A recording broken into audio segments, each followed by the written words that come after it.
12ஆம் வகுப்பில் 1118 மதிப்பெண் பெற்ற மாணவி ஒருவருக்கு வணிகவியல் பிரிவில் இடம் தர கல்லூரிகள் மறுப்பதாக கூறி கடலூர் மாவட்ட ஆட்சியரிடம் மனு கொடுக்கப்பட்டுள்ளது.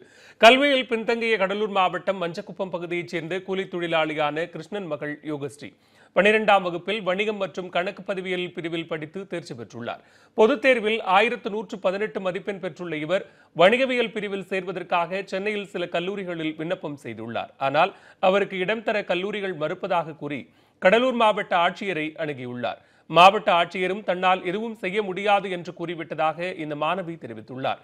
மிகவும் வறுமையான சூழ்நிலையிலும் நன்றாக படித்து நிறைய மதிப்பெண் பெற்றாலும் பட்டப்படிப்பில் சேர முடியாமல் உள்ளது மிகவும் மனவேதனையாக இருப்பதாக அந்த மாணவி கூறியுள்ளார். கடலூர் தான் தமிழ்நாட்டிலே பின்தங்கிய மாவட்டம்னு சொல்றாங்க. நான் அந்த மாவட்டத்தில் இருந்துக்குன்னு 1118 மார்க் இவ்வளோ மார்க் எடுத்தும் என்னால் போய் வெளியில் ஒரு சென்னையில் நல்ல காலேஜில் சேர்ந்து படிக்க முடியல. இதுக்கு காரணம் என்னுடைய தப்பா இல்லை நான் படித்த பள்ளியோட தப்பா இல்லை யாருன்னு எனக்கு தெரியவே இல்லை.